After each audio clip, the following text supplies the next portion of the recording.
pay attention sometimes. AJ Dillon is saving my fantasy team. I drafted him, and I knew this moment was coming because they're going to get rid of Aaron Jones. They're going to trade him and Devontae Adams, trade him and Aaron Rodgers. Because you can't keep that many contracts on your team. No, you can't.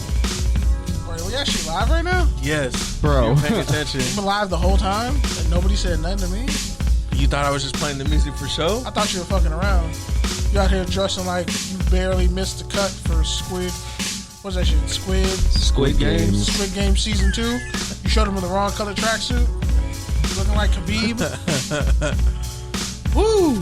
What's the little boy's name? Because that kid is hilarious. What's up, people? Live from the Good News Studio in Manchester, California. Is that what we're calling it? Westchester. In Westchester, California. It's Touchdowns and Tangents. The back Your half Thursday of night LAX. spot for NFL takes and topical tangents. To my right, as always, the pettiest dude in the room, Kenneth Frank James Berry. What's up? I mean, God is good. And all the time, you know, God is good. Kenny was definitely that dude who couldn't sit next to his friends in class because he all distracted. Now I just look at the teacher like, I'm going to sit everywhere because you know I can talk to anybody. And if you sit me next to the quiet chick, I'm going to get her number. So you can't risk that. And then you can't risk me coming up and becoming a force in the classroom like that, because then I'm gonna be cupcaking with my girl in the back. So you pretty much never had no girl in high school. I didn't, but it's one chick. Your shit was a salt seed. Your shit was. Why are you living through like those early 2000 bro? movies? No, it was one chick. No, it was one chick who she got away, but that's because my teacher was hating. He's like, Kenny, stop massaging no girl in the back of the class. I was like, fuck, bro. I was so familiar type of childhood did you live? Familiar voice 1 and 2. Do you guys want to introduce yourselves? This is Alex Himes from troll. Courtside Radio, crashing touchdowns and tangents once again. Infringing on it, maybe? And yo, it's your neighborhood, you know, uncle, Elam Square, Eric Lampkins here invading the studio with my guys from Touchdowns and Tangents. Yeah, he did a fed knock on the door, and I was like my brain reset. I was flush the work. He grabbed the backpack. I just grabbed my backpack instinctually, like, wait, there's nothing in here. Why did I do that? Hey, so you had the best reel so far on the Good News Sports Channel. Which one? The one about the Chiefs defense. Yes, indeed. Unfortunately, it didn't age that well because now the Chiefs are figuring it out. No, their defense is still pretty abysmal. It's their offense that is starting to finally click. Well, I guess any defense looks good against the Raiders. It's like anytime you play. It's like anytime you play the Knicks the past 10 years. You go to the Garden, somebody on your team drops 40 because that was just the Knicks for like the past 10 years. That's just the Raiders for like the past 15 years. This is why we don't pay you for basketball. Since 2003, the team with the worst winning percentage is the Raiders. And you know what's funny? And the Knicks have been equally terrible. What's funny is before that, they had the best winning percentage. Yeah. What goes up must come down. All things are balanced. Damn. One year, though, for the Patriots. That's it. Okay, we're not talking about the Patriots right now, first off. Oh, considering we all they knew just they were won going to beat tonight. It must be hard. They shut out the Falcons. It must be hard to win a championship every 30 years. It must be nice to just lose the best player in your franchise history and then you just draft his clone. Yeah, it astounds me because I had said coming into the season the Patriots are going to be way better than what they were looking like on paper and how people were grading them. I told you 10 games. I said 10 games as well. Like they were going to be a 10-win team. And right now, I don't know what's clicked so much as I see that Mac Jones is getting a lot of freedom in the playbook. A lot of freedom now. He can air it out, and he actually is forming those connections with Hunter Henry and the likes of them, like Kendrick Bourne. And a lot of these receivers, even Aguilar tonight, looked decent, and that's something I never thought I would ever say. Jacoby Myers caught a touchdown last week. His first ever. That's the most important thing, too. That's a record, by the way. He had like 156 52. catches. Was it 150? It was 151 at one point, and then I think it was 155 or 156 before he caught a touchdown. But is it the receivers as much as it is Josh McDaniels? I think in that scheme, in that offensive system, you don't really need top tier wide receivers. You just need technicians. If you know how to create a modicum of separation, then you can excel. Because Kendrick Bourne was poo cheese paltry at best in San He Francisco. was a good number 4 or 5. That's what Belichick has done, though, through every season. I mean, think about the receivers Brady had. Like, the one outlier was Randy Moss, right? But if you think about him, guys that were like Deion Branch. Nah. Wes Chris Welker. Hogan, Wes Welker, Julian Edelman. Even I'll count Josh Gordon for Shea like Caldwell? half a seat. Yeah, Caldwell. Who else? Ocho. Ocho. For like 5 minutes. Ocho was terrible in that system. And then you can count Tim Tebow as a tight Ocho end. was a deep threat who could still be a deep threat playing in the wrong system Yep. as a slot. So it wasn't going to work. But think of those names, though. None of those are the star-studded receivers. These are guys, a lot of them that were retooled. Chris Hogan and Julian Edelman, retooled players. David Patton. Rest in peace. He's the one that died, right? Yep. Yeah, rest in peace. These are all guys. Why do you had know to so think much about about the Patriots? He died like 3-4 weeks years ago. I'm just saying. This was 3 weeks ago. This man's a wealth of Patriot knowledge. This I'm a guy, wealth of no, football He's a knowledge. closet Patriot. No, that's the Patriot thing. fan. The way that you are with your football knowledge is the way I feel about my NBA knowledge, and that's something I respect about you. Like, we can have a talk about any team, and you'll have the stat, the fact, the wild accusations, theories, like a literal tangent. I can just talk about how Russell Wilson is going to leave, and he's going to leave. Let's be honest. How many years does he have left at peak quarterback? He's Russell Wilson? 4 in the right system. Let's see. If Imagine he Russell and goes, the Falcons. if he Elite. no, Top no, 5 quarterback. no. If he went to the Falcons, he'd be done in a year. Imagine him on the Raiders. The Raiders, That's the a- Raiders, I think have a that's a Super decent Bowl O line. contender. The Raiders, the Raiders have a I wouldn't look go at that far. who does Seattle have right now on the offensive line? They- Less they than the have- Raiders. yeah, they You could put him in The dude from the Indianapolis, Senior too. Bowl that we I interviewed. think if he goes Indianapolis, to, too. I was going to say if he goes can to run the ball, Indy though. or if he goes to Pitt or even Green Bay. Pittsburgh. Nah. This is going to be a cascade of like comedies, cascade of issues if we see Wilson go to Green Bay and then Aaron Rodgers go someplace else to be determined. He has to save Wisconsin for the second time in his career. Yeah, college football. See, we know our stuff. But this is break down this Russell Wilson thing. Think about when he had nobodies at receiver. When they had to get Golden most of his career. Bro, Lockett is a problem. The Raiders passed on Lockett, and Lockett is a Pro Bowl receiver. And they passed on DK Metcalf, who, again, the Raiders passed on him. So don't give me PTSD right now with all the By the way, also, another dude, he plays on defense, Rasheem Green for the Seattle Seahawks. He would have been a top 5 pick had he stayed for his senior year, but he's also kind of balling for the Seahawks. He would have been a really good Raider too. Only took him He'd 4 be years. perfect for their scheme. Yeah, because he was young. Like It takes time for these guys to blossom sometimes. him in particular, he was like better than Leonard Williams. He had 10 sacks, bro. He was better. That's an unpopular Go opinion. back and look at his last year at USC, bro. He was I've more watched Rasheem dominant Green than tape. Leonard Williams. I've watched both. They were like, this dude was running he's running a 4.7, almost a 4.6, and could play 3 technique. Like Leonard Williams ran like a 4.9. Yeah, Like- but Leonard Williams, he has had better that range. hands. He has functional. Yeah, he has defensive tackle technique. He doesn't have edge rusher technique. Like Rasheem Green. Yeah, but I think it's more of a premier to be able to rush from the D tackle position than from the edge. But I'm saying you look at that More of a roster luxury. that Seattle has built. Russ just like, look, just give me a defense I can compete and give me a chance and give me an offense where I have one guy who can be consistent, tight ends who can at least do their job, and a run game that can at least give me 4 yards a carry or 3.8. So let me and ask you Russ guys does this. everything else. How many teams in the NFL literally have that? So Miami would be extensively better if Russell was there. Houston would actually look like a playoff team if Russell was there. So let me ask you guys this: if the Seahawks sneak into the playoffs, They're not. They're getting clapped. if they do, let's might just say, upset the or Rams. if they miss it by half a game, Okay. is Pete Carroll out? Yes. Is he done? Is the game passed him by? I don't know if the game has passed them by. I think what Seattle needs to do is just really just rebuild, retool. Their identity for the past decade has been the Legion of Boom and, that cover 3 defense. They don't have the requisite pieces in the secondary to run that same type of scheme, right? I would like to see – I think they do have some pieces where they could play more man, like traditional man cover 2.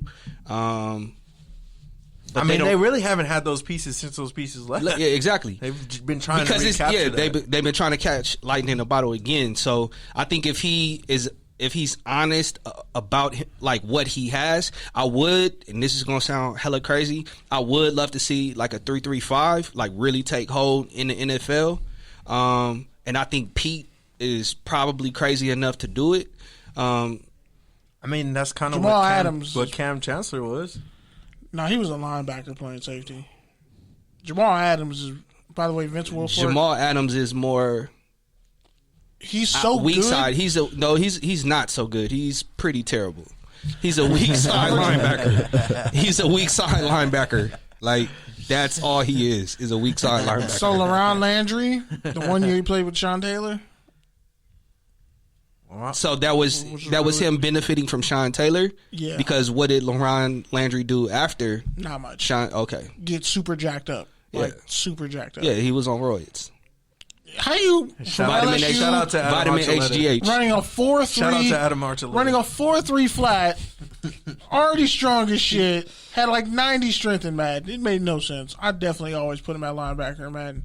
But like, you just look at what that defense is. When your starting safety has more sacks than all your edge rushers, and Bobby Wagner's the only thing holding that defense together.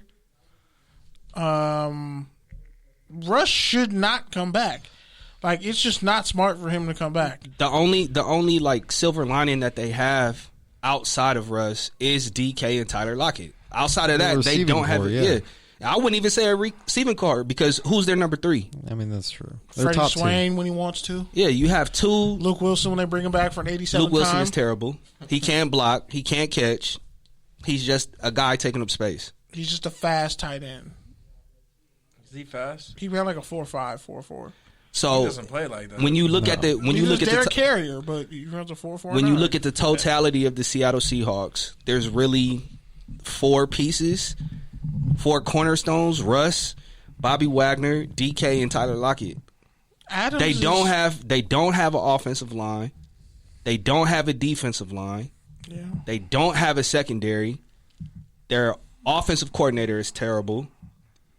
Like, what is there to really build, around, or what is there to build towards, and what is there to build around? So if I'm Russ, I'm out of there because I don't have an offensive line. Yeah. I don't have a running game, right? Imagine Russ on the Niners. That's an automatic. No, don't get my hopes up. Don't get my hopes up. It could happen. It's not going to happen. They give up compensation.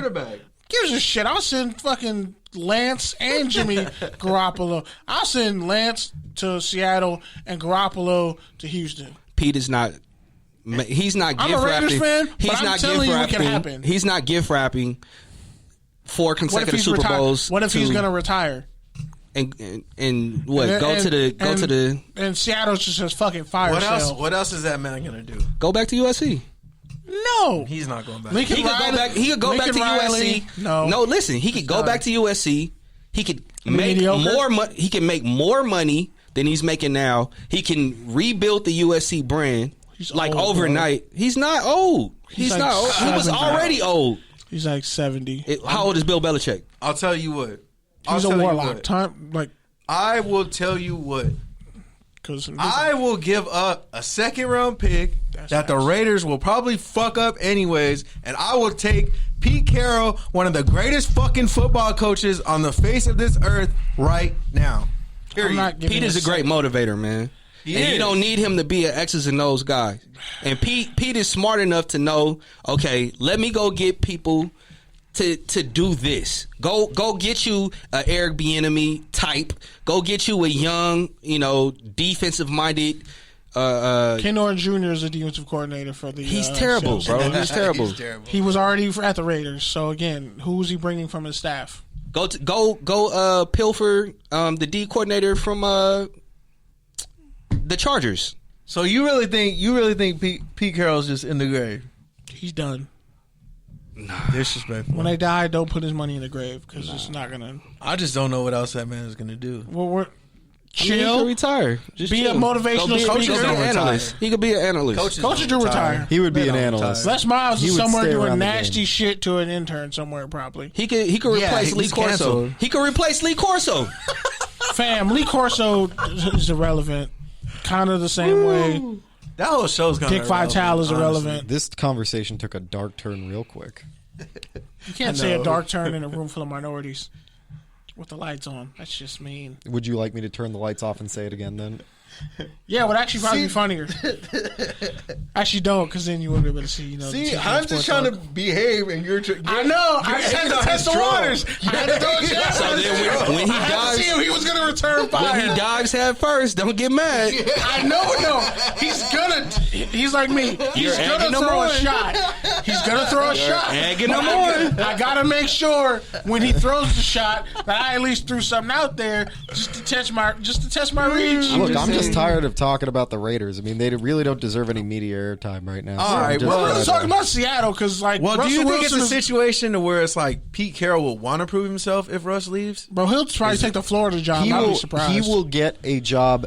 He will have a job no matter what occurs with Seattle. I would Whether rather take it's- the Florida job. I'd rather if I him was stay in Seattle to see what the next era of Seattle football will be, because as he said, like, they need to understand that the era of the Legion of Boom is over. Like, you have to set a precedent for what's coming and what is. You're just playing catch up on what the new era of Seattle football is. So at this point, sure, I think Russ does have enough in his pocket to say, I can go play someplace else and maybe pursue something different, and a change of scenery will be nice. Or he buys into what Pete is planning on doing, which, I don't as think you guys that's- mentioned, Last Dance. no, you got to remember, you guys are astute to point out that he's a great motivator. So this is a guy who's won a ring with him. Time This out. is a guy who's gone to the Super Bowl, and albeit they lost in a heartbreaking Because fashion, he threw they an win. interception. Trust me, you think as a Patriot fan, I'm going to remember? I'm not Because he going didn't to hand the remember ball off Malcolm to the Butler. best running back in the league at that time. You remember that year that they were 1-5 on attempts Get to off get? Zeke's dick, all right? Look, they were 1-5 on attempts where they had Marshawn within the 5-yard line and getting it into the 5 end yards a zone. carry. No, 1 of 5 that season. He was listen. averaging like The play 5 yards call, a carry the play in the fourth call, quarter. the play call wasn't wrong. The read was incorrect. That should have been Because Marshawn was RPO. no. Go back and look at that exact play. Marshawn is wide open in the flat. Yeah, Wide open in the flat. So right call, wrong read. that's But what that's I'm saying, also like, a second-year quarterback, third-year quarterback. The Yeah, Seattle's but think problem about is the that guy they're- doing it. The guy doing it also did Darren like was Bevel make that practicing it play? the day before with Brandon Yeah, Browner we and talked about fucking that, up yeah. every drill. And Exactly. Browner was trying to drill it in his brain. And look what ended up happening. The one frickin' time that it counted, he was got on it. it like white on rice. That's I'm why just saying. practice makes perfect. Perfect I'm just practice. saying- makes There we go. Perfect. There we practice. go. Pete Carroll ends up as the Florida Gators head coach. 4 rings. Don't say I didn't tell you. Listen. That's the easiest job in the country Seattle's right now. Seattle's problem is also their what's is their strength, and is Russell Wilson, right? And His Bobby contract, if you look at with the exception of Tampa last year, if you look at, I want to say, the past like 6 Super Bowl winners, it's been quarterbacks that have been on rookie deals. It was before they got the major money, right? Yep. Once you give the quarterback that money, Jared Goff.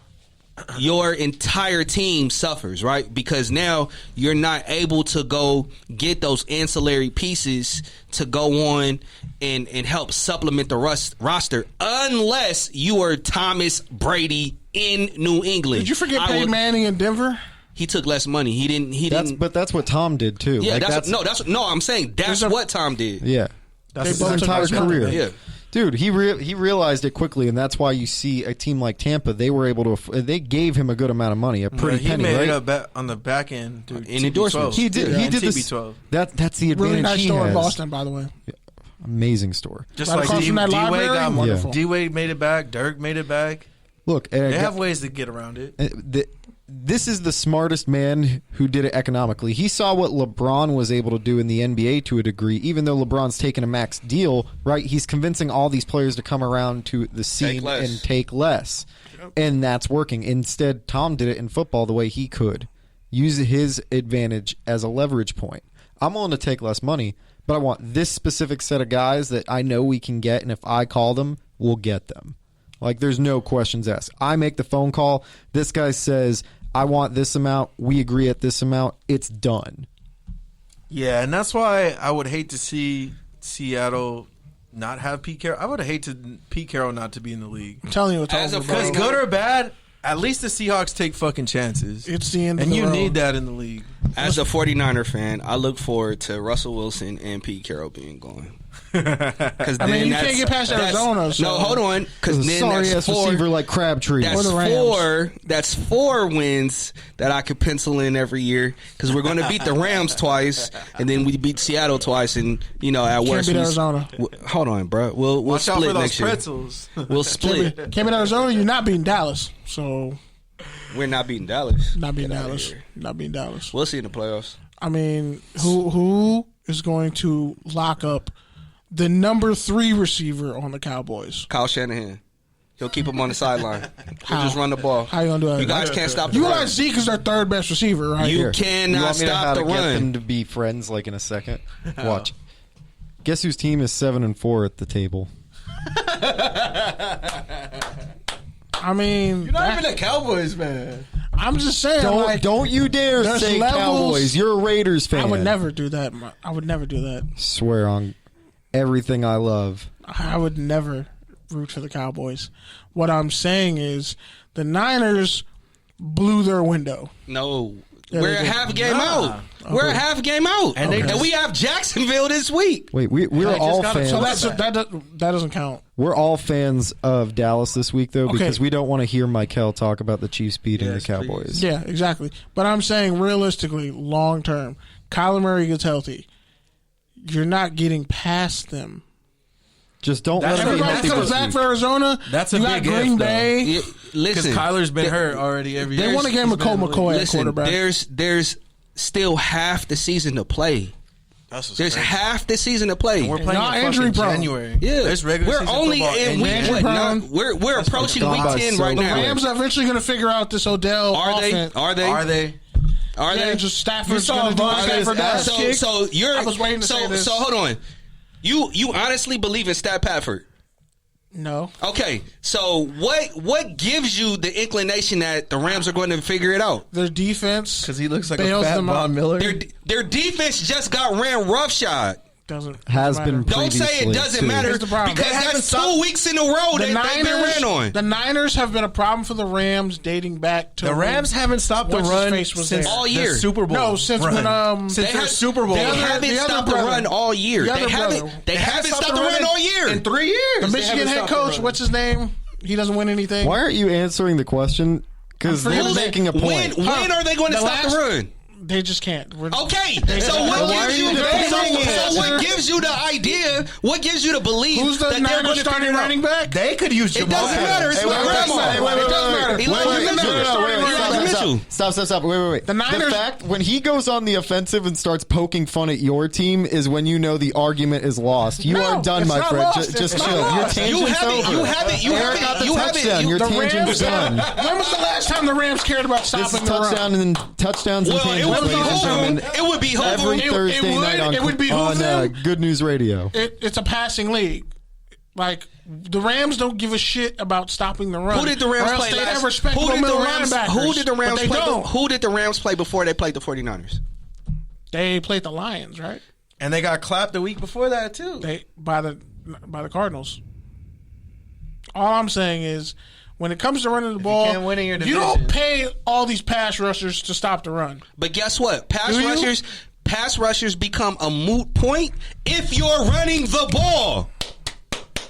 Yeah, You but only rushed the pass on one down, sir. I tried guess to what? protect you One and tell down. you that your I'm tangent was saying done. one His down. touchdown went in. You're You're proving my done. point. I'm not disagreeing with him, but I am saying You're you can talk all arguing that with shit him. about running all you want, but you got to throw to somebody who's probably being covered by Jalen Okay, Ramsey. okay, Good luck. so- His point is they're not going to be on the field. Exactly. Bro, okay. They're not Y'all going to think be. the Niners, Look, the Niners are not. the Niners had two. We had two Okay. drives of 90 plus yards. That's great. That took up 10 minutes each. But how many times? Can you do it three What? times in hold one on, season? Hold on. What's 2 plus 10? I mean, excuse me, 2 times 10. 20. Okay, that's almost a whole half in 2 drives. That's great. But can you do that three times in one season? Easy. Dude, That's our identity. Who does that 3 times? That's our identity. We did it all the way to the Super Bowl. What are you talking about? Did you win the Super Bowl? No, we did. You know why? Because we stopped running the ball. Right? Because you couldn't pass. Because we stopped running the ball. Because you couldn't run on 3rd and 10. Eric, when was the last time that the Raiders were in the Super Bowl? Man, I was in the Army, bro. My sister. I hope your heart hurts right now because your tangent is over. Nah, it's not a tangent. I'm just saying, like, it's great. Bro, you've been arguing this entire point like it's the life and death sentence. One, I hate the Niners as a Raiders fan, obviously. But I don't believe the Niners are going. We ran y'all out the bay. This started. You don't even play in the bay anymore. Guess what? You don't even play in the state. You don't play in the state. Guys, so now what? We got to offer a better deal. Whoa. This all started because you said that you believed in the Rams. I go to Vegas for $1 billion. And guess what? We still play on grass. And you're still losing. And you're still losing. We still play on grass, though, all right? Hey, this all started. Wait. Guys, this all started when he said he believed in the Rams figuring it out. Let's remember that's where this all started for a second. He has no point. You're grasping that straw. So far off. No, here's what the Rams are going to do. They're going to do just enough to get the number 1 seed or the number 2 seed, try to have to bypass playing the Niners, somehow end up in the NFC title game, and then choke. The Rams are not getting the number 1 seed. Nobody in the NFC West is getting the number 1 seed. They're going to find a way. Listen, Green Bay or Dallas is going to get the number 1 seed. Unless Aaron Rodgers gets COVID again. I don't think that's going to be a reality. I think maybe COVID contact Shit's been policy. happening and we didn't expect it. Antonio Brown, Aaron Jones going down. Card. God damn it! I'll just say this about the Rams, man. All it takes is a couple more COVID outbreaks. The Odell move was desperate.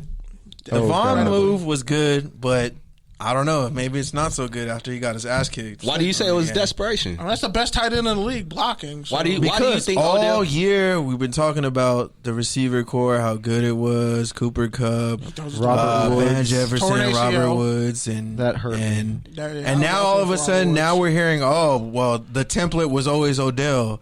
The goal was always Odell. Man, last time I heard that, that's him. was at the John Gruden press conference. Like, you can't chase a shadow. Like, but I don't Odell is trying to be Odell. Bad spot in Cleveland. I don't think he's a shadow. I don't think he's a shadow. I don't think Cleveland was ever a good fit for him. Yeah, it wasn't. I think, if Odell was able to see free agency earlier, he would have come to the NFC West. He would have probably picked Seattle. He would have picked San Francisco. I wonder how long that's been down. Just happened because it tweaked out like when we first started, but that was still going and StreamYard was still up. Oh, there it is. We're live back on Spreaker. Ladies and gentlemen, we were experiencing some technical difficulties. Welcome back to Touchdowns and Tangents. I am your special guest, Eric Lampkins II. How proper of you. Somebody didn't pay the rent? This is Alex Arms from Courtside Radio with him. We're working on fixing the technical difficulties. Wham, bam, thank you, ma'am. We're back on StreamYard. So I just want to point out some. I got a toot out there. Like, realistically, the Rams could end up like the Clippers if they don't win a ring, bro. This is going to be This is going to be highly embarrassing, bro. Like, if they don't get to a Super Bowl, at all in the next 2 years for the Rams, I love it. You're going to fire McVay. And I love it. And Pete Carroll might be able to save it if he comes back out of retirement. I was just shocked that Matt Stafford and his wife have been in LA for what, 5 months now? And she's still eating pretzels? She's still eating gluten? Damn. She was in Detroit. Avocado chip? Yeah. She was in Detroit for a long time. So look, I'm glad. Get a good pretzel in Detroit. I'm glad you mentioned that, because if the Rams don't win the Super Bowl, they've hedged their bet to go all in now, right? Fucked for the next 7 years because they have no draft picks. They have no draft picks and they have no salary cap. So now, if Russ leaves, right, and the Rams are in purgatory, better trade Stafford again. It'll just be a boom for the 49ers, man. It'll be a 2-team division between the Cardinals and the 49ers. And the Lions are just out here. So is Stafford Russ? Hell. I'm just saying. Did you just say Stafford is Russ? Is he? Nice, Charles Barkley. Stafford is Derek Carr, man. He's Derek. Derek Carr. No, Look that's at a he's better Derek than Carr's Derek better Carr. than Stafford. He's better than Derek Carr. Look at the stats. Is he better than He's Derek better than Carr? Derek Look at the look. I mean, at Derek a little Carr and bit. Megatron. Would you say Just that? a little bit. Look Just a at little the bit. stats. He's better than Derek Look Carr. at the stats. Look at the stats. I'll give you that because he came up in a different era. No, they're Now you're pretty, trying to make No, it they're they pretty came close. up in the same They're era. the They're like, same time they're like period. they're like Yeah, 2 years apart. Did you say Derek Carr and Matthew Stafford are 2 years apart? Yeah, Somebody Google. I think I'm Stafford's pretty sure when 2012, Georgia right? beat the dog shit out of Hawaii. Oh, wait, was Sam in the Bradford Sugar Bowl? 22? That was way. Derek Carr wasn't even in fucking college at Fresno State when Matthew Stafford was at Georgia. GFEs for everybody. Are you happy now? You got your 1 point up. Google it. 2014 season, Carr was selected. And Matthew Stafford came out, what, 2008? 9.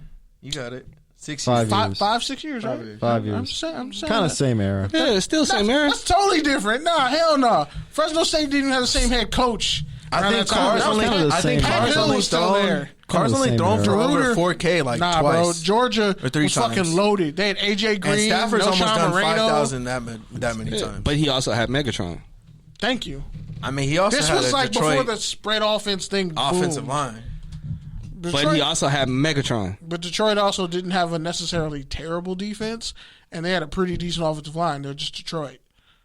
Like I don't know, man. I think some of those both old them- Detroit teams beat the Raiders. by Both the of way. them have been in the league long enough to know that they might not be the problem, They're not. but the they're solution. also not the solution. Stafford is like if you put him You're on. expecting the same thing. Like it's the same thing with They're Jimmy. both game managers. Okay. Do not put Jimmy Garoppolo because No, that but that's dude is what a I'm bridge saying. quarterback. But what exactly? And that's what I'm I'm about to saying say, is yeah. like that's why I respect the 49ers because they're not expecting the same results from different results from the same person. Gotcha. Okay, Versus that's exactly what Raiders fans put them through with that, every single damn year. So where's Cam Newton in this situation? Is Cam Newton really their best hope? For the For Panthers, Panthers For to the make a Panthers? playoff run? No. They have a top 10 defense. Listen, man, can't look. Will they do enough to gimmick their way into the playoffs? This is a hot take. I think Cam Newton is super overrated. Wait, lifetime or just these past 4 years? I'm gonna say I'll go so far to say lifetime. I see. Listen, you're gonna say This man though, gonna fight you. listen to me. Listen Wow. to me. You started Cam a fight Newton. with both Cam the hosts. Newton has only passed for 60%. Maybe one time? No, I want to say it was Twice? twice. And it wasn't even a year he won MVP. Exactly. Cam Newton has his claim to fame has been his athleticism. It's him making plays with his legs, him scoring and running people over. Having no not receivers? not him throwing the ball. He had Ted Ginn Jr. as his Listen, best receiver. but he doesn't even Hold on, run hold on. like Ted that. Ginn Jr. was his best receiver. Listen. You tell me Cam's best year passing the ball. Honestly, Might have I been don't his feel rookie like we've year. ever had that. Okay, His rookie I don't even know what that looks like. Cam his Newton. rookie year. Both of y'all have played the game. Cam Newton excels throwing where? In between the numbers, primarily in between the hashes, right? And occasionally deep downfield. Cam struggles when he has to throw to the boundary. He's extremely inaccurate. The same thing that I see in Cam, the same thing I see in Lamar. Lamar is a more dynamic runner. You know, they scheme a lot of. All right. Lamar's nice, bro. Lamar is nice. Cam's Lamar Lamar's does nice not. with the pocket. Lamar cannot throw outside the numbers. He doesn't throw outside the He numbers. can throw from the pocket, though. Cam's running is more gimmicky. Russ couldn't throw outside the numbers for a while. Russ was accurate. He was a deep ball thrower. Neither one of those two are accurate throwers. They're not great passers of the ball. They're great athletes playing quarterback. I mean, And also the Marquise other Brown has thing- like 800 yards receiving. The other thing I'll say is That's neither here nor that's scheme, bro. they haven't That's given not scheme. him He's- a good big receiver. They haven't Bateman's given been him a hurt. Dez Bryant. They haven't given him a Calvin Johnson. They gave him a Calvin Benjamin, and he gained a bunch of weight, and we got 1,000-yard receiver. Queen Latifah? But they had Greg Olsen. He had Steve Smith. He was fire. He had Steve Steve- Smith But for they a haven't couple given him years, a big it wasn't receiver a to lot. make up for those accuracy and give him a bigger catch window. DJ Moore got there as You a got rookie. a bunch of You had they you just got get the fast guys. Steve Smith is going to go get the ball. If Yeah. it's in his vicinity, you don't need And to he's be going to take it accurate. to the cost. But that was an ego. So what are we saying here? What I'm saying he got forced out of Carolina. What I'm saying that's is not really fair. Steve you're Smith got pointing forced out you're pointing out the tragic flaw in his game, which is fine, but also it takes coaching and a development to see that and say, hey, okay, I need to get this dude a big receiver on the outside instead of just building to his strength and just get him a bunch of passes. Why get to the half? Okay. So I'm gonna take that. Okay, I'm the GM. Why get a big fast receiver on the outside and he's accurate they tried outside? it? He's inaccurate outside. They tried it. It worked with Kelvin Benjamin that 1 year. They tried it again with Devin Funchess. Didn't work. Funchess and bunches. He's really a tight end, but you know. So, I mean, it's not like those receivers grow on trees. Like, you saw what D. Hopkins went for, nothing. They should have got D. Hopkins. And that would have helped. Let's be honest. When you look at Carolina, they were running the ball and playing great defense. They weren't even an air-it-out team. Wait. Say that again? Say that again? The year they got to the Super Bowl, they did what? Which time? He actually threw a lot. Which time? When he won the MVP and he played 35 touchdown passes. When they got smacked in the Super Bowl. Because all the receivers were hurt? Because they ran the ball and played great defense? They tried. They ran the ball?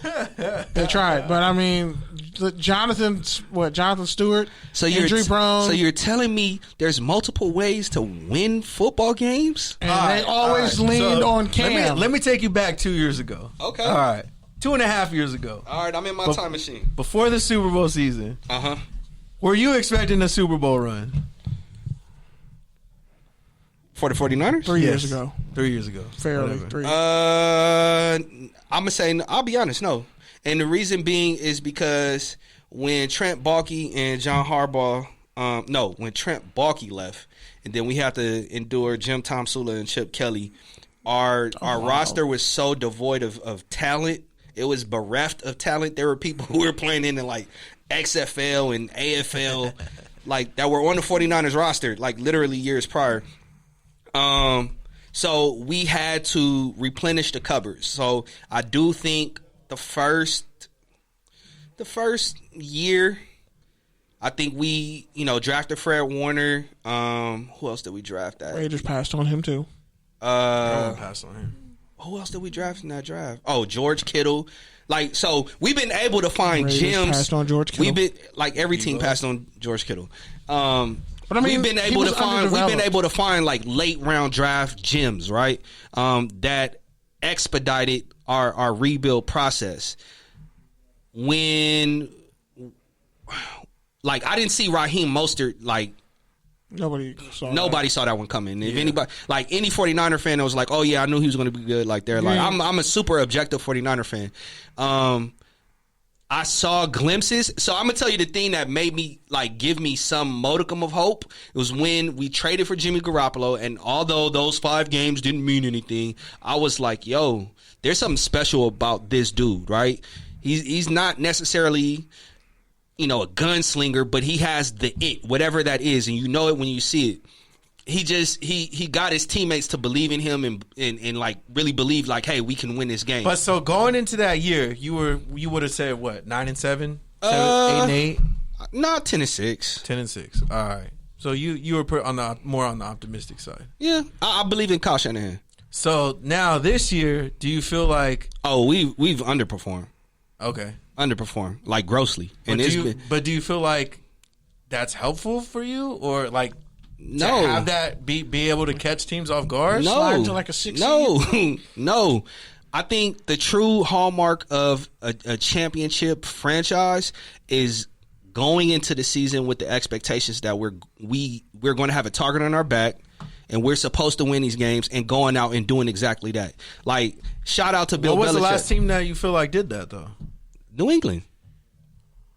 I guess, yeah, but they struggled too. They struggled last year, but year in and year out, you always believe, especially with Brady and Belichick, you always believe like, yo, these cats got a chance. You know what I'm saying? They have a chance, but the way you painted it, like I'm thinking of like, a juggernaut team. We're gonna go in, we're gonna do what we're supposed to. We're gonna do like what the Chiefs should be, but they haven't been the past 3 years. The Chiefs aren't really a juggernaut team. They're what makes them so on one side.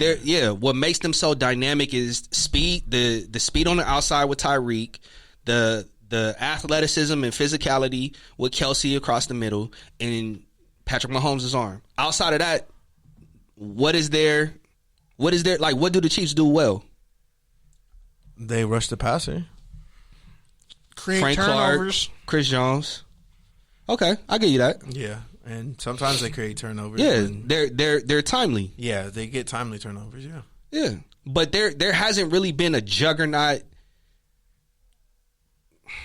There really hasn't been a juggernaut team, like with the exception of like New England. I guess you can go to the Greatest Show on Turf. Yeah, that would have been my next one. Yeah, the Greatest Show on Turf. Yeah, that's probably the closest. Yeah. And then prior to that, then you have to go back to the '80s and Bill Walsh. Yep. Well, those Houston offenses were Warren Moon. Yeah, but they didn't win a lot. Yeah, they didn't win. They didn't win. I'm talking about winners. We want winners. I don't even know what it's like to win anymore, man. I mean, it's like, especially as a Clippers fan. Whew, I'm sorry for you. But, like, if the Rams don't win, like, the Chargers are just, like, in the best seat out of. I don't know about that. The Chargers will be okay. Like, this is the first year Brandon Staley's like head coaching tenure. Like, let him draft who he needs on the defensive side of the ball so they can, become what he envisions. Like, well, really, I mean, to your point, they really only have 2 years. Because then Herbert gets a new contract. Keenan Allen's already at the no, plateau. They got 3. 2, maybe 3. This is his second they'll- year. they'll- Depending, I mean, They'll Herbert pick up- could hold out. They'll pick up his 5th year. He could hold out. Why wouldn't he? I would. Okay, so If I look, was in his when I spot. look at the Chargers secondary, right? They got Derwin, they got Vato, they got Those Asante, dudes have injury issues, but Asante's nice. I fuck with Asante heavy. and then on the line you have Bosa's Kyler always hurt. Nwosu. Bosa's yeah. always hurt. No, I was thinking about that linebacker core. Kenneth Murray. Kyler. No, is it Kazir Kazir White. Kazir White. yeah. Kazir White. Kazir. They have Drew Tranquil. what's the white boy name that plays the edge? Frackle. Called Kyle Fackrell. Yeah, Yeah, I like yeah, him yeah. too. And then you got Bosa. I think they Uchenna. they need like D tackles. They need D tackles to like really Hillary. help the line like take a step forward. Like I mean, they give them this drafted- draft, give them this draft, give them this draft. They'll draft like a D tackle between like the first 3 rounds. A space eater. Yeah, that's what they really need. they'll be all right. They need a nose. They got Tillery, who does pretty good. Jerry Tillery, yeah. But he hasn't got the pass rush yet. Yeah, he's a He's run more stopper. of just a run stopper. And allegedly a dirty player. But, I mean, He's a mean guy. I mean, did he go to Notre Dame? Did you just look at his whole Notre Dame career? And he did something when he got in the league, too. But, I mean, hey. But, like, they have a loaded D-line, linebackers. You got Tranquil, Kenneth Murray, Kazir White. You got, what's the safety's name that they drafted? Adderley? Yeah, Mr. Adderley. Yeah. So, like, they have pieces in place, but I'm really focusing on that offense. I mean, you get Slater, who's looking like all-pro. You got Herbert. Slater is going to, That's when your Trent foundation. Williams retires, he'll be the best left tackle in the league. Pretty much, yeah. Yep. 100%. Like that's what you have set up right there. Mike Williams, if he ever just stays healthy, I think you have to have him out there. But He'll like, probably bounce. if you can after get a this year. running back, if you can get a stud running back, No, I would get a Cleveland or someone will bookend. give him I would one. get a bookend tackle. I would either get a right guard or look at bookend tackle. Bulaga though.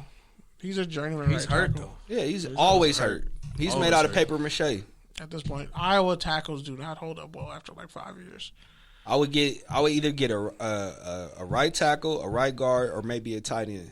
I wouldn't be surprised if the Chargers end up with the D tackle out of Georgia, Oh yeah, he's nice. 350, Yeah, he's nice. the wall of a human.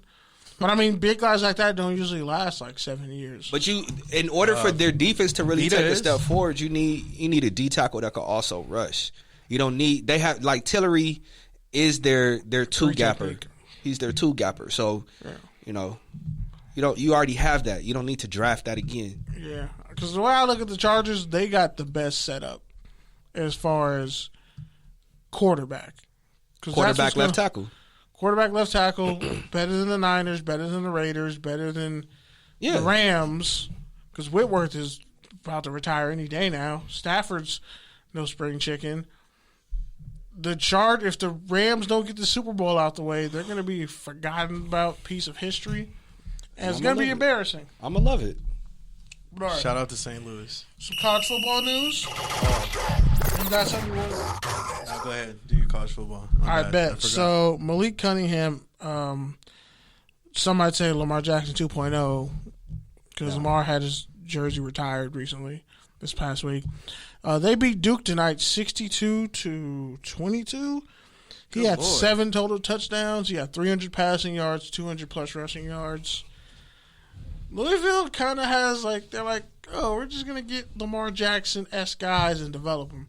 I like seeing that for Louisville's program, man. Their head coach, I think, was originally at Appalachian State.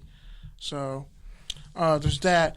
But some great news. By the way, USC UCLA plays this week. Go Bruins. Hell no. Fight on. Go Bruins. Both teams are trash, but go fight on. Hey, we both eligible. How much eligible. are tickets for that? We both eligible. $20? Not that much. It shouldn't be that much. I think Parking probably more than the tickets. Hey, I went to the school. I'm not just cheering. I went there. So, you know what I'm saying? I got ink. I got dry ink. Hey. I feel it.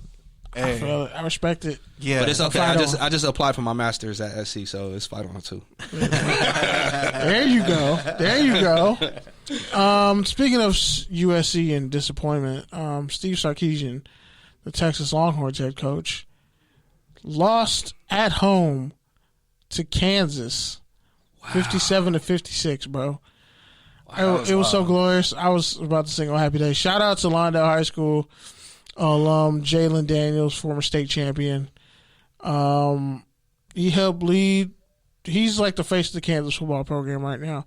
They have some talent. Lance Leopold has turned. They've had them really competitive. They scored like 40+ points against Oklahoma and Texas, and they finally got a win. They got their second win.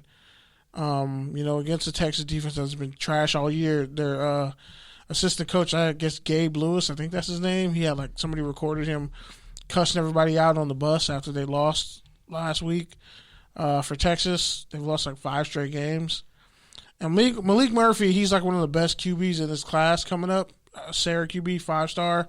He was committed to Texas. I don't see how you could be a QB at Sarah High School, 5-star. I get it, USC don't recruit black quarterbacks like that. But how do you let that kid slip away? Rocket for an arm, can do everything you want, and dual threat. This isn't Jesse Scroggins we're talking about, where Jesse Scroggins was a knucklehead with a big arm, athleticism, and didn't do shit with it. Huge disappointment out of Lakewood, but I just factor in Kansas is even making strides in putting the whole Les Miles fiasco behind them. Sarkisian got this fat ass contract for pretty much just playing with a 99 overall offense at Alabama. You're the head coach at Texas, and you're god awful. You're worse than you were at Washington. At least when they were at Washington, he got them ranked. Keith Price was wheeling and dealing. You had Myles Gaskin. They were beating the shit out of USC every other year. They were highly competitive. Texas is an embarrassment, bro. And they're going to the SEC, about to get their shit clapped again. They already lost to an SEC team this year. They lose to Kansas. Kansas has never beaten Texas at home, ever in existence. And they beat them 57-56, and this shit was wonderful to see. And I'm so happy for Jalen Daniels and Kansas, the Wildcats, the Jayhawks. Their football team's been so bad, I forget what their mascot is. I don't even associate them with Jayhawks. And Kansas ain't been that good either in basketball for a while. Yeah, I got some cleats they got rid of Kansas. Bill Self. Sideline swap. Nice. Yeah, that's where all the D1 athletes put all the shit they don't use online. Hilarious. Also, Florida's not looking great. Pretty sure they beat Sanford, but I think Sanford dropped 40 points on them. It was 70 to 42 or some shit. It was a nasty score. And they were celebrating in the locker room afterwards. It's pretty much over for old boy at Florida. It's going to be over very shortly. And again, Pete Carroll, that would be the best place to go to rehabilitate that program's image. It'll be Florida. They're going to get all the D1, all the 5 stars, and all he has to do is make sure nobody gets arrested. And then crazy, and he just says, "We're going to fight on. Like we're going to, like he would clean up the SEC because he's the only person who could stand toe to toe to Nick Saban at the college level. He could say, "I had more success as you as an NFL coach, and then I can come down to college and wax you." Dabo Swinney, I mean, like at Clemson, they're going to be down for a while. Like, you can look and tell at all the D1 talent, all the NFL talent they had, and see how now that it's all gone, how bad Clemson really looks. I told you that like a month ago. Shit, like Louisville almost beat Clemson a couple weeks ago when they played. So, yeah, that's there's just a lot of shit with college football. And San Diego State has a problem with Barstool sponsoring the LA Bowl. They're considering pulling out their advertisement. The Jimmy Kimmel Bowl? Yeah.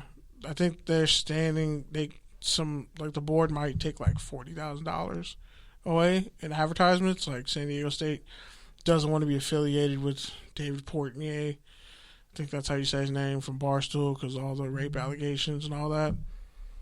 They're not really feeling it. So good for them.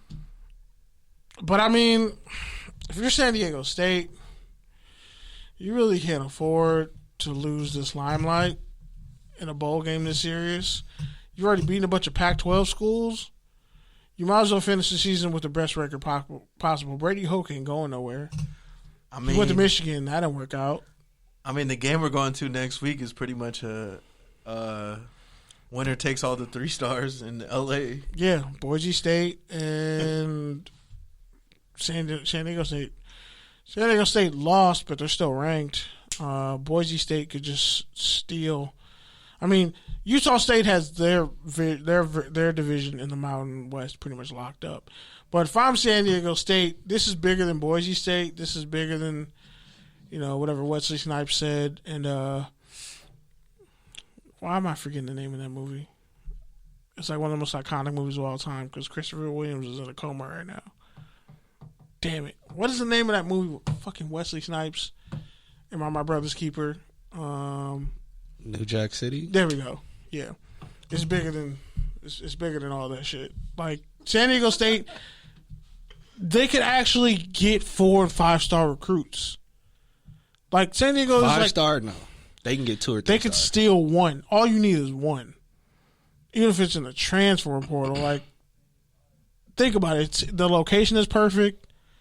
Yeah, but everything is perfect. Like, they send cats to the league more often than if you're USC a 5-star recruit, you're getting bags first and foremost. San Diego State be a big fish in a small pond. San Diego State they don't have the boosters to give you Marshall Faulk the motivation. Okay, that's Marshall Faulk. That's 1.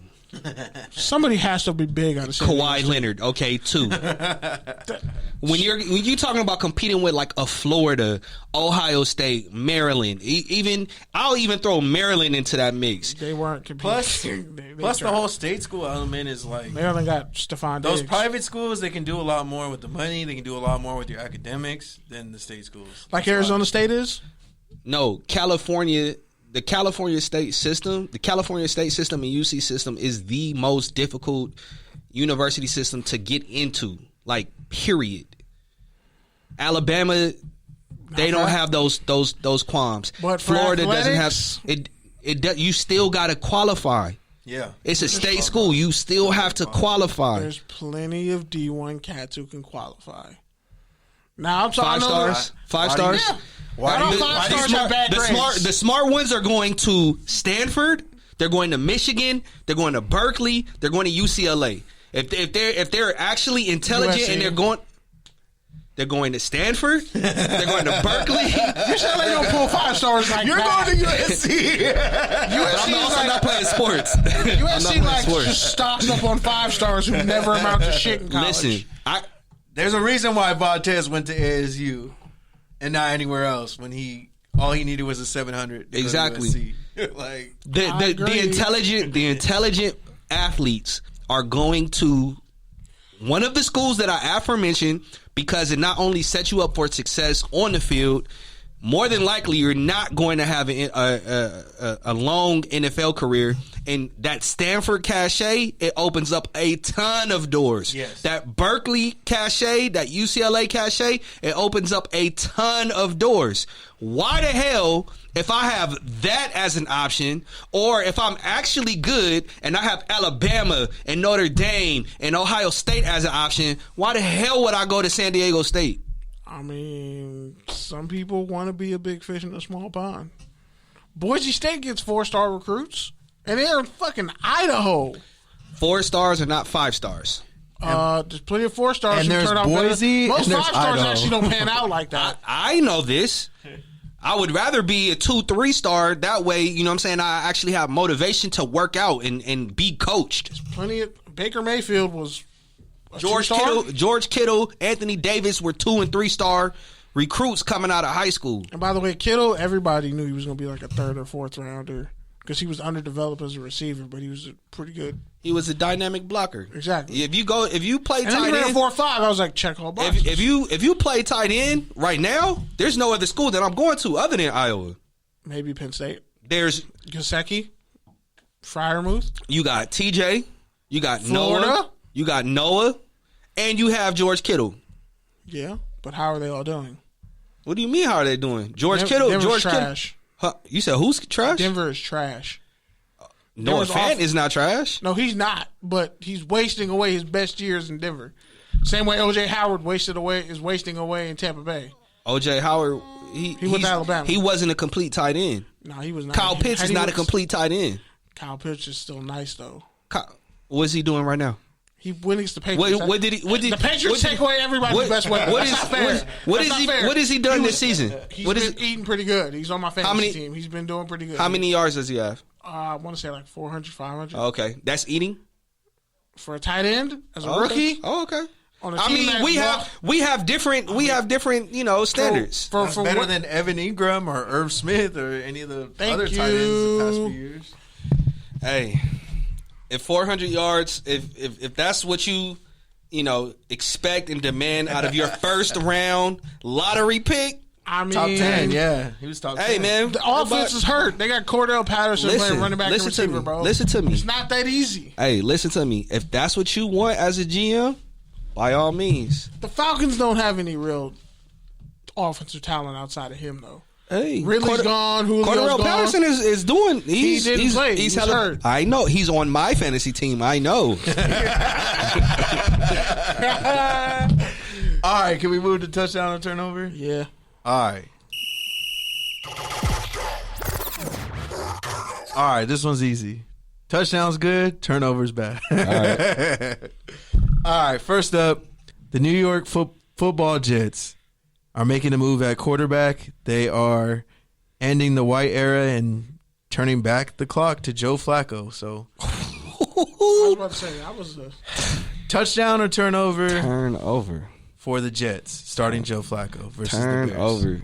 Joe Flacco had one good year, rode it all the way to a Super Bowl victory over my Niners, and has been poo cheese ever since. Kenny? Turnover. I mean... salute to Bob Money in the chat. I just want to say this. It's a touchdown. Bang, bang, Niner gang. Bye. Why? Here's why. The Jets ain't winning shit. They're barely better than the Lions. The Lions, I think, are still going to win 2 games this year. I don't know how. Which Dumbass luck. I don't know. Dumbass luck. I don't know how. It's just going to be dumbass luck. But Zach Wilson, they got their franchise left tackle. They got Elijah Vera Tucker. So the left side of that line is looking okay. They have so many holes on this team. Elijah Moore is going to be a stud receiver for them. Facts. Got him on my fantasy team in one of my leagues too. But Kenny, what does that have to do with Joe Flacco?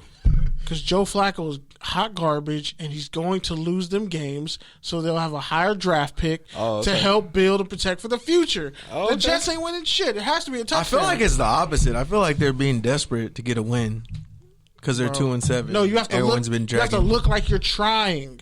if you're the Jets. No, with Robert Saleh. Because Rex Ryan was talking shit about him. The New York media is already calling for his job. Yep. Well, yeah, Rex Ryan said, don't ever compare me to him. I was a defensive mastermind. And then Robert Saleh pretty much was like, pull up if you want to smoke. I mean, if you want to say it over here, you can come say it. Yeah, but where have they improved? Where has the improvement They've gotten been? worse. No, the stench of Adam Gase. Thus, the reason why the New York media is calling for Robert Saleh's job. This move reeks of desperation. If Joe Flacco is your number 3 receiver and you're going to him, your season is already over. You're punting on the season. Like Jeff Driscoll. And they made that whole comment end. about like, oh, we don't need a veteran quarterback at the beginning of the year. And now you're turning to Joe Flacco. Mike White talked way too much. I mean, shit I want to say there is Kentucky. I think there's a quarterback that's I was just going to bring in that New up. York that's been training, that's available right now. Colin Kaepernick? There you go. I mean, would you want to play for the Jets? If I'm Colin If I can Kaepernick not and I get my can get ass back, beat, if I can get back into the league, yeah. I I'd played rather- for the 49ers. Hey, man. With Chip Kelly, Hey, and man. I had even less They had 8 at my disposal. They had 8-win talent. When they played good, they had 8-win talent. Who had A1 talent? They had like 7 or 8 win. We had freaking Quentin Patton starting that freaking wide Was receiver. Kyle Williams still there? No. We had he Quentin would've been Patton, They who hate the him. next year Louisiana was Tech playing, product. who was playing in a freaking Super Bowl with the Patriots? No, he wasn't playing with the Super Bowl with the Patriots. He was playing with freaking like the XFL or one of those upstart football leagues. He never made it back to the NFL. Probably the AAF. Yeah, the AAF. That's what it was. That's where Quentin Patton was the next year. All right, next one. The Houston Texans announced they are moving backup quarterback Jeff Driscoll to pass catcher and tight end. Touchdown or turnover for the Texans? I mean, shit. Everybody said he was running like a 4.5 when he was at Florida and then went to Louisiana Tech to finish his career. And his Madden rating, speed, and agility and acceleration are like pretty good. So, shit. If you ain't got nobody else who can play tight end, you might as well throw Driscoll out there. He might as well be Taysom Hill 2.0. I mean, didn't you just drag the Jaguars for converting Tebow to tight end? No, I dragged them for being stupid as fuck. I dragged them for drafting Travis Etienne and then I'm making just him saying, a wide receiver. there's no tight ends out there. when you James could've picked Robinson up. was already there. But see, Tebow wasn't necessarily athletic, whereas Jeff Driscoll has Speed. He has a Yeah, little I bit get of it, man. And But still, wiggle. It reeks of desperation. yeah. Who else they Which gonna they're get? desperate. The Houston Texans are desperate. They're trying to fill holes at every position. When they like tried to give away Vernon Hargreaves on waivers, and they just have to cut him outright. I just feel bad. Like, hey, man, I've been working as a mechanic for 20 years, and you're gonna just hire this computer engineer to be a mechanic now? Like, damn. Happens all That's the time. how the world works. Hey man, it's not what you know, it's who you know. Yes, sir. That's for sure. All right, you got one or I got one. So, quick back to college football real quick. I actually got two. The first one, Mel Tucker, the head coach at Michigan State. Somehow Michigan's ranked higher than them, even though Michigan State beat their ass on the field, and we all saw it. There's rumors that the boosters are putting together a package for him to stay at Michigan State. 10 years, $95 million, would make him the highest African head coach in any sport or any level of football. That's a touchdown. why would it not be a touchdown? Because, I mean, USC's It's Michigan State. Nah, USC's open. Florida's going to be open. Listen. Miami's probably going to be open. Listen, you just LSU's open. We know Michigan State is not quick to They move from coach to coach. They don't produce Mike QBs. D'Antonio had been there for. It's Mike D'Antonio, right? Yeah, Mike Yeah. D'Antonio. Mike D'Antonio had been there. 15 years. I was Didn't gonna put say out 10. one good quarterback. Yeah, Never. Kirk Cousins, Kirk Cousins don't count. Kirk Cousins was the highlight of their program, but he's literally he's going to do. Nick Saban didn't win at Michigan State, right? So for him to leave to go to like the likes of an LSU or go to USC, where the expectation is you're going to turn this around right now, whereas I can get 10 years, $95 million. I'm like, you're literally putting me in the echelon of Nick Saban, and I haven't won a title. All I've done was beat Michigan. But the mediocrity of being at Michigan State. It doesn't. He was matter. only at Colorado for like 1 year. Listen, he has job security. And he's getting paid more. Michigan State's still toxic environment. I mean, Franklin's pretty much in the same situation at Penn State. Yeah, why leave? You don't want to leave? Why leave? I mean, if you can be the LSU head coach, who's won more than freaking Les Miles at LSU? Well, Ed Orgeron won a ring in way less time. Did Les Miles win a ring? Yeah, but he choked off. Okay, when was the last time? He choked off the national title with Odell and Jeremy Hill Medberger. No, I agree with that. When was the last time Les Miles lost 7 games in a season? When he was at Kansas and got fired. Kansas. And then his last year at LSU, he was kind of trash. Oh, kind of trash, but it wasn't Ed Orgeron bad, right? It was kind of similar. No, it wasn't. It wasn't this bad. LSU thought that they had the cachet, the national cachet, to keep him another year, to just go replace him with the next hottest coach, and we'll retool and reboot, and we can recruit, and we'll compete with Alabama. How's that turning out? Mel Tucker's that dude, though. Mel Tucker. And so if you can build your own He's not beating program, Ohio State. Mel Tucker will beat Ohio State in the next 2 years. Is he out recruiting Ohio State? He will. No, he's not, though. Yes, he will. He's not, though. Yes, he will. It's Michigan State, bro. Exactly. It's Michigan State. Guess what, though? They got boosters. Shit, Magic got all his money tied up in the Dodgers. So I don't know what you mean. They got Draymond. Draymond's cheap ass. Draymond not cheap. Draymond gave the school like $5 million to build a sports facility. Like, hey, female athletes, shut up and stop talking about what you gonna get paid. They got the Draymond Green like training facility.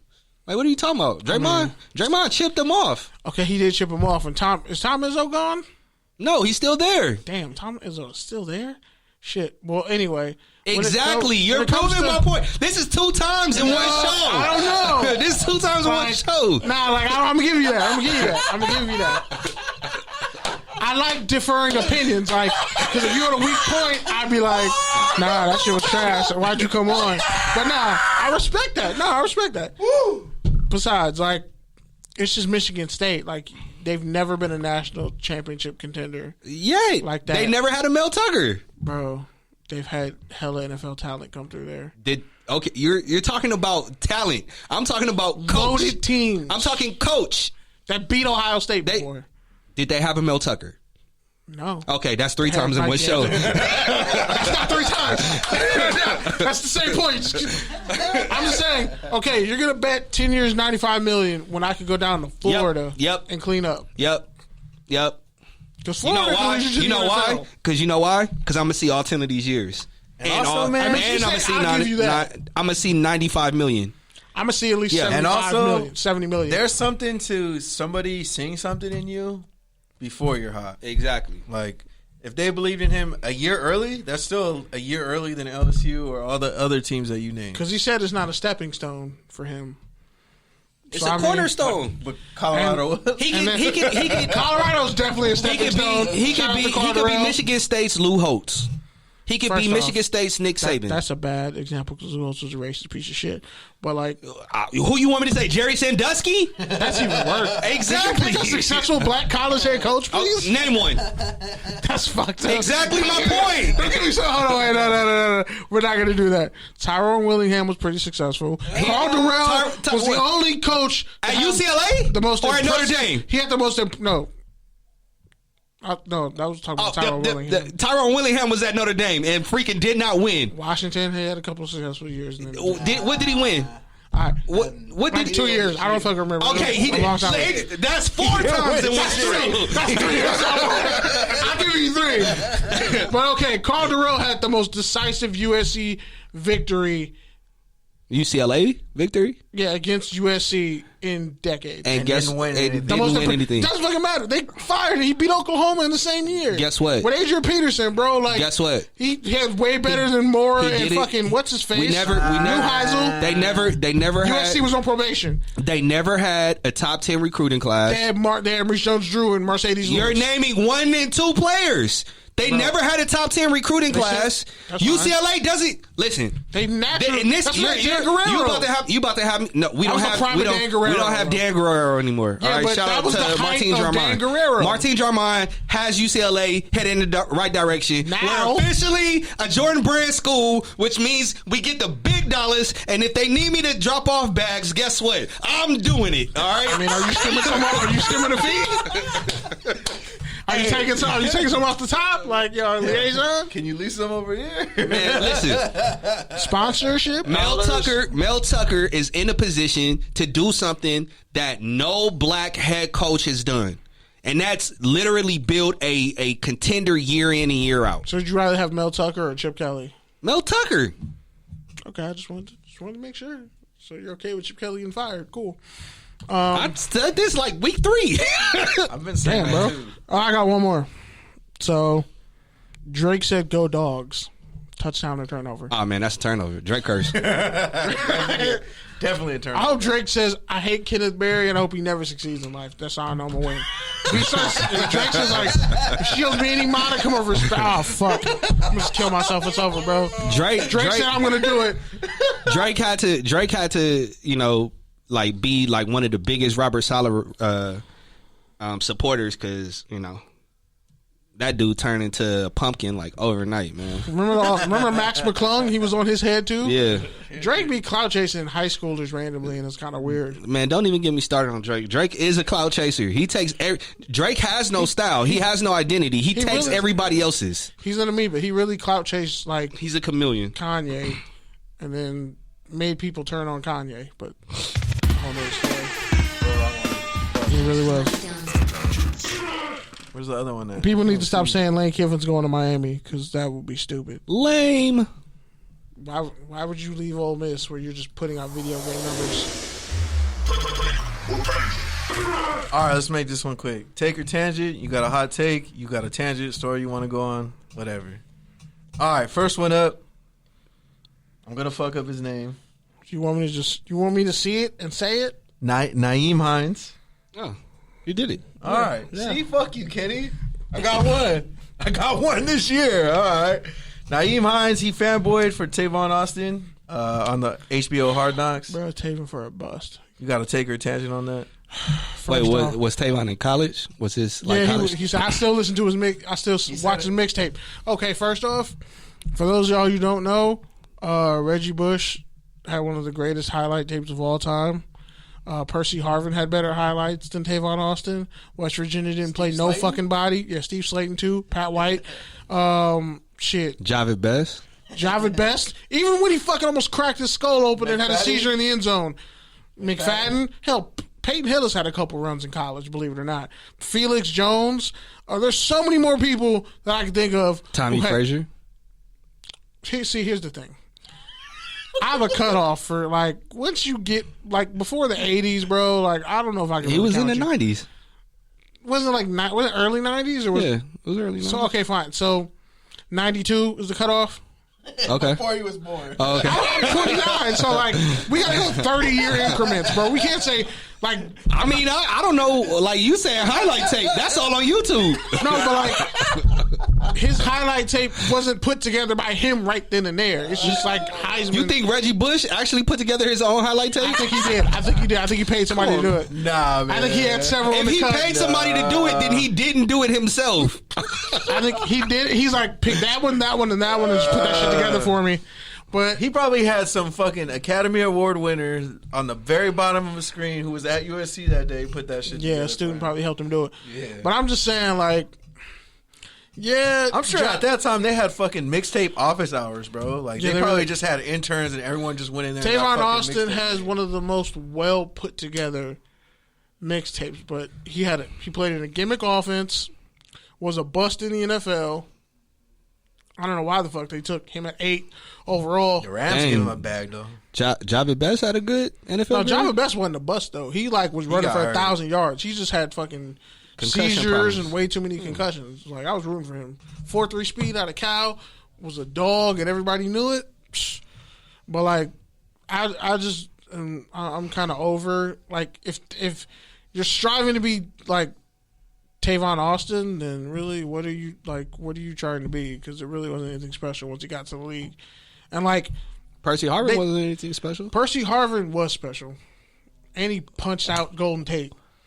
Percy Harvin literally as a freshman went like 80 yards to the house against Alabama. The fact that we're even talking about Percy Harvin after what a year and a half of, and I don't even think he had 1,000-yard receiving season. So what was Percy Harvin's like career highlight? When he had a kickoff return in the Super Bowl. Okay. So that when his whole Vikings career, when he was damn near All-Pro in special teams, when Brett Favre got there, so he was a first-round pick that excelled on special teams. That's disrespectful. He excelled as a receiver. They used him as everything. No, he was a running back, everything you're telling me is on special teams. I said he excelled at. Like they put him at a third most important part of the game. Like he was a Pro Bowler. Like he put up yards. It's not his fault that they said he was like Cordarrelle Patterson. And I will remind you, a special teams coach beat you to win a Super Bowl. Yeah. Okay. That takes one off your overall score. I just want you to know that. Yeah, but we're talking about Percy Harvin. We're not talking about John Harbaugh. And Jacoby Jones scored a touchdown against the Niners, so special teams, it matters. But no, like, yeah, I'm just saying if you're drafting, I mean, you're the GM, right? And you know everything. Percy Harvin was definitely better than. So I'm just saying, as long as I know you're drafting special teamers in the first round, he was an offensive beast, bro. He was a playmaker on offense. He was a play because you said he scored on offense, defense, and special teams. He scored on defense too. I didn't say defense. This man is talking out of his ass. Offense and special teams. Oh, okay. Which technically can be defense, but fuck it. So he's like Joshua Cribbs. Freudian slip. So he's like Joshua Cribbs. That's a sick ass comparison. Bro. Why you shitting on? So you're not putting Hester in the Hall of Fame? He's the greatest returner, yeah. So he's getting in the Hall of Fame. Hester has to be. He's just going to wait 10 years if you're voting. I mean, I'm not voting him in. They're going to make him wait 30 years, bro. He can get in like with the OG crew. With he can't get in with a punter? You said what? If you can get a lead punter in. Yeah, the punter had to wait 50 years. Well, that's because he was a Raider. They only made Ray Guy wait because they only make Raiders wait like that. Steelers get in every fucking year. But listen, man, I'm just saying Percy Harvin was a much better mixtape than Tavon Austin. But it's like, cool. I think just because athletes want to play in a wide open system like West Virginia had with Rich Rodriguez, so all those touches look cool. But I mean, if you're supposed to go like 70 to the house against Marshall, and that Clemson defense was ass. So of course you dropping 70. I just think it's cool. Geno Smith was there too. So I just think it's cool because sometimes athletes get into that mindset of like, oh, I'm the shit, I'm this, I'm that. But it's like they fanboy. That's cool. Like there are people that influence you around the way, like on the come up. Like they said that he said they were from the same area. So it's like, yeah, it's even better. Like that's real. Like that's real to me. That's in all the rumors and all the bullshit that we talk about. Like that's real football. That's real respect. Like and Aheems was a baller at North Carolina State. So I fuck with that. I think it's cool. He shot on the Jets defense too. I wish I missed him on the waiver wire, but it happens. But I mean, Himes is kind of a gadget player too. So he is but he can run the ball a little bit. But he's definitely more of a gadget player. They don't really use him on returns as much as they should. But all right, next one. Free Marlon Mack though. They should have drafted him in the first round, and maybe they would play. Sick. This man Himes left because he knew what was happening. Did Himes leave because he knew like, oh shit? Wait, what is Deebo Samuel then? Deebo's a threat. He's taking it he's running people over. He's not a gadget player. He's run after the catch, which is he's the same not thing a as gadget Percy player. Harvin.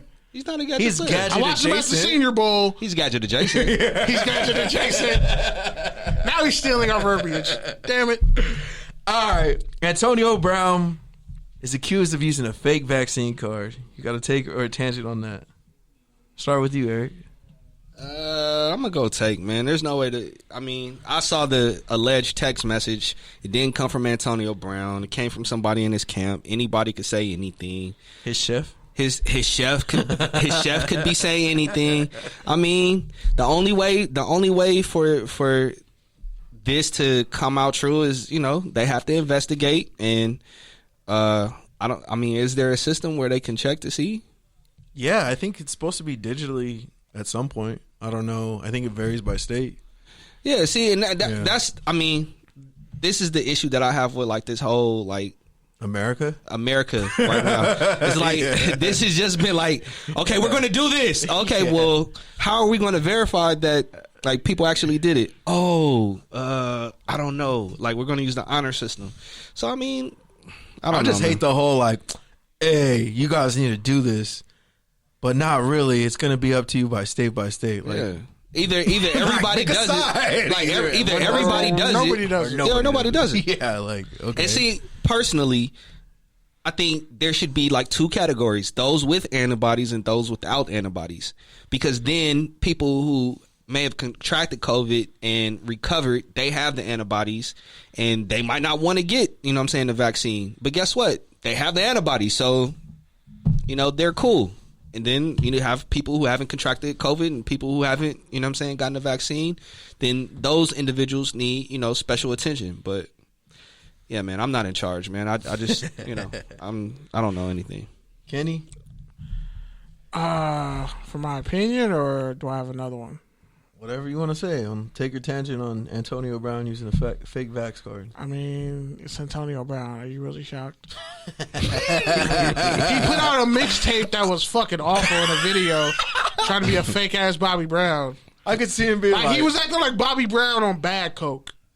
Like it was bad. He was trying to be Deion, bro. Like he smoked, like he snorted some fucking. That Tony Montana. No, like he just straight up snorted. He probably put God's phone number on his vax card. Sick. Man, that man was out here snorting laundry detergent.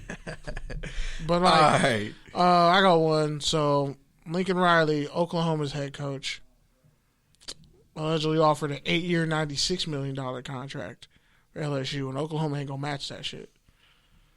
And he could also be taking Caleb Williams and other players with him through the transfer portal, or he could go to USC because he clearly is a quarterback whisperer.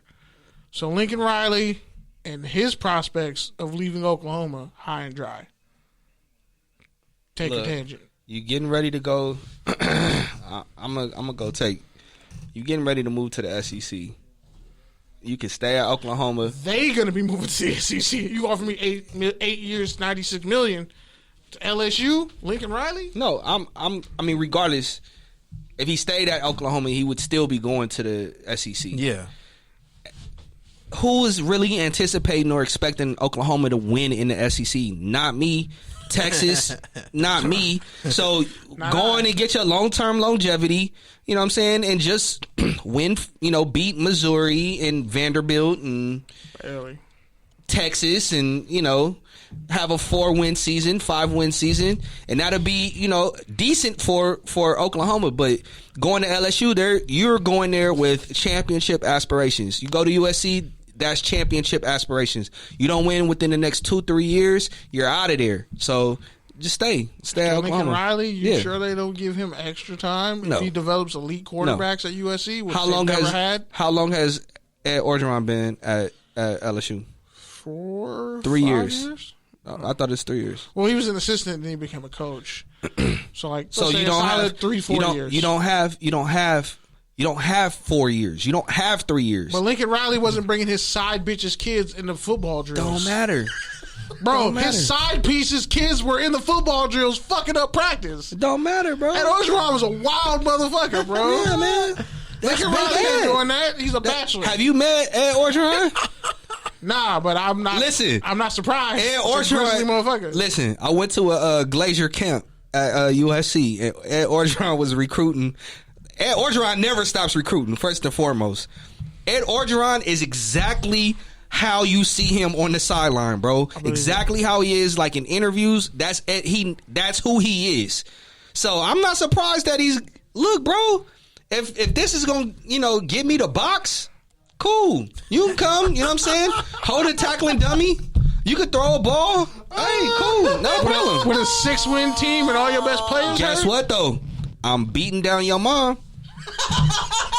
Yeah, that's a win. Yeah, that's a win. Like, what if it's a recruit's mom though? Guess what?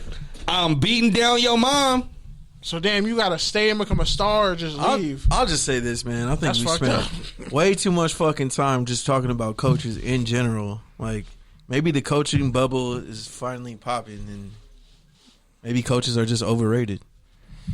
Well, good coaches are hard to find, and the good ones I think are stuck as like positional coaches in high school and on junior college, campuses, not really given the opportunity. I know too many Black and Latino coaches that would excel if given the opportunity to coach, but they're never given a light of day. Well, even just looking at the NFL, like this whole rookie class, you can pretty much throw away. Circumstantial.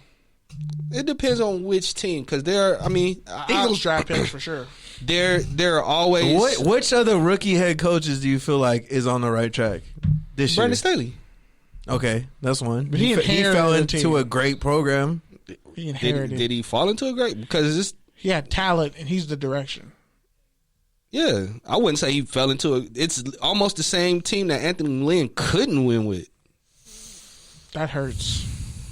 Because I was rooting for Anthony. I was too, but let's be honest. I see him on a college program. Who else is a rookie head coach? I mean, it didn't work out for Lovey. That's it. Now Lovey actually put Illinois on the map, and then they got sorry. Yeah, he put Illinois on the map a little bit back on for like half a season. He had them bowl eligible. He put dudes in the league. Okay, you got to give him that. All right, so basically now we're gonna close out the show. Last segment. This is your 1 to 2 minutes of FaceTime. Tell people whatever you didn't get to say. You can say what you got coming up. Promote yourself. You want to leave words of wisdom, whatever. It's your time. So go ahead. So I just want to shout out my boy Pete and Kenny for giving me an opportunity to hop on the mic with them, talk football, talk shop. It's truly a blessing. These are some really solid dudes, so thank you for that. And to all the listeners, man, just tell your friends and family that you love them, man, because tomorrow is not promised. I think far too often we take our plans for granted. We're going to do this weekend. We're going to do that tomorrow. And for a lot of people, like, they never get to see the light of day. So I just want to encourage everybody, man, to truly view each day as a blessing, as a gift, get right with God. And I want to send a special shout out to the city of Memphis and young Doss family, man. It's a very tragic situation. He and his bodyguard got lit up like over 50 shots, I want to say. So, man, we got to do better, man. Like, we're the generation to really, end a lot of these curses, man. Like, there's nothing glamorous about these streets. They don't give a damn about not one of us. It's a cold world, no blanket. So, man, just, hold on to your friends and your family, man. Call your boys, tell them you love them, man. Yeah, honestly, I didn't even know. Like, I knew his music, but I didn't know the backstory. And, like, learning about it, it's like we not just lose the art, but it's like you lose so much of the business behind it. And that sets people back generations. Like, between him, Nipsey, like, all these dudes were doing a lot. Juice, like, it's crazy.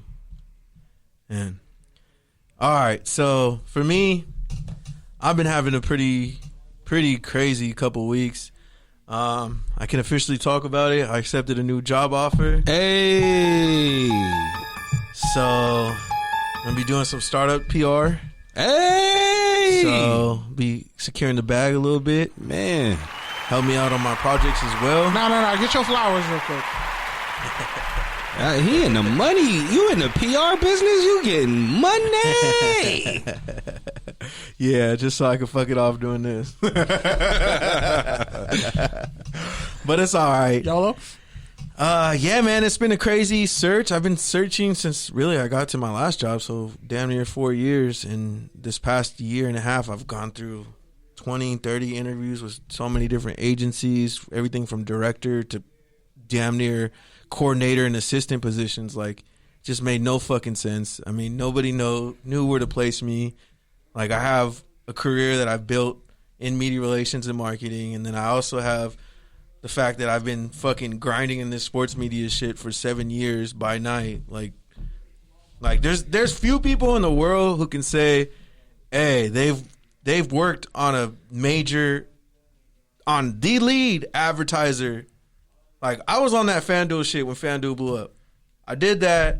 I got into the fucking Lakers press room just on my own name, my own merit. We fucking built this podcast, took it to the fucking Mobile, Alabama, and hopefully we're going to take it to the fucking combine and the draft. And, like... We will. And, like, people just don't know how to place that because they think, oh, you want more. They're intimidated by your ambition. They're intimidated by the fact that you can cross those boundaries that people say you never should have did. Because guess what? When I was in journalism school, when I was applying for these $18,000 jobs, $20,000 jobs that were going to make me leave my family, leave the kids that I'm now taking care of, like, for what? Just to do my fucking dream? Like, that's what it takes to do a fucking dream? I got to give up everything that's important to me just so I can get a little bit closer to being on fucking Around the Horn? Like, nah, I got to figure something else out. And that's what I've been doing. And now I'm finally, like, cracking the glass ceiling. I'm not all the way through, but I got a fucking finger through. And most of all, I'm going to bring my fucking people with me because that's what I've been doing this whole way. You know, shout out to the Maynard Institute for Journalism Education. You know, if you're not familiar with them, definitely look them up. They got fellowships, they got trainings, they got all sorts of stuff. It's a great family, great network that goes back 30 years to the first black editor at the Oakland Tribune. Like, even though I did that for my fucking newsletter, not even related to this, just getting that energy, getting my cup filled, feeling worthy, like, that's what I brought into the interview, and I think that's what pushed me over the edge.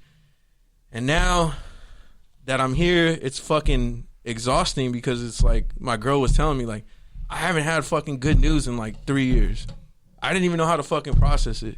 Last week I was just so fucking happy that on the weekend when everything was done, it's like I had no more fucking endorphins left. I had no more serotonin. Like, it was a fucking lie, and it's one of the happiest moments of my life. But that's real. Like, that's what it is when you're just fucking running a marathon, just going from thing to thing, fucking trying to make this happen, taking care of fucking 3 teenagers, fucking working a day job. Like, it's a lot. But I'm getting a little bit closer, and it feels fucking good. I'm happy, and hopefully Kenny will get there, Eric will get there, we're all going to get there, we're all going to sit at the fucking table together, break bread, and we're going to bring even more people behind us from the CSUNs, from UCLA, the people who are overlooked, who slept through. And yeah, man, that's about fucking it for me.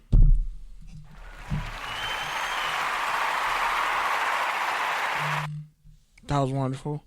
I was going to crack a joke, but I'll just fucking save that for later. Don't worry, you still going to buy me food. That's true. Yeah, I'm excited. We'll switch up. Don't worry. I'm excited to be able to, like, go back home and visit my grandma, like the second week of December. Like, this year I just decided to travel more. Like, this is one of those things I haven't seen my grandma in a couple of years. She didn't get to go to my graduation because she got in a car accident and is paralyzed from the waist down. And, like, before, like, my mom and my sister were going home, I would front it so they could go down there, spend time with them, spend a week. I can only spend, like, 3-4 days. But I'm excited about that. My sister's birthday comes up December 5th. I'm either going to take her to, like, a work function where we go to Six Flags, or I'm probably just going to take her to the Rams game and, you know, just let her. She deserves to have her hair down. She's, you know, been dealing with a lot. Like, my nephew is 6 months old pretty much, and it's something new every day. And she's learning every day as a new mother, and I'm proud of her.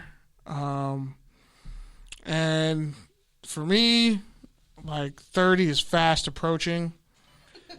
I remember I used to, like, be scared of it, be worried, but, like, I was listening to this lady. She said, you know, what would you do if you started acting like you already won? And just realized, like, you don't have to keep going at this thing in life like you're trying to win. Like if you just approach things like you already won, because you already have won with all the shit you've already been through. And I think about all the shit I've been through, and it's like, yeah, I already won. Like I think about my college degree, and I'm like, yeah, fuck it, whatever. That's whatever. Like I gotta go do something new. I gotta challenge myself to do something better, even more. And sometimes my mom was like, yo, you already won. You don't have to try this hard. You're really just burning yourself out by doing that. And again, thankful to you for coming in. Thankful to Himes for popping in. He didn't troll, but I know he's gonna probably hit me with a sick burn off the mic. It's cool. Shout out to all the local high schools. Lawndale losing or Hawthorne. They didn't make it past the second round. Hamilton.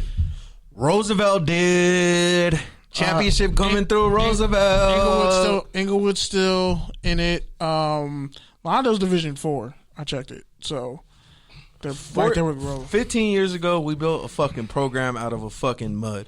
Literally out of a flooded mud. I feel like it was still built with drug money. Somehow we took that to 30 D1 players. Somehow lives on. J. Mitch. DBU. J. Mitch. Shout out to Marcus Williams and go Roosevelt. But yeah, be there tomorrow. I'm just thankful for everything. Like I look at my nephew every day and I'm blessed. And it just gives me the strength to keep going. And also like I'm starting to just kind of embrace, the everyday grind of everything. And being thankful for tackling a new day instead of being like, oh shit, here comes another Wednesday. I can't wait to get to Thursday. So yeah, salute to everybody. Fuck Sean Kingston. So, that's pretty much it. Shout out to the Good News Sports. Shout out to S Squad affiliates. Shout out to FPC Radio. Shout out to your favorite podcast app where you can find this, as well as touchdownsandtangents.com. Reach out to us, TDs_tangents, Twitter and Instagram. Thank you for listening. Shout out to Himes and Eric. Thanks for popping in. Be good, y'all. And there's a lunar eclipse tonight. So Peace.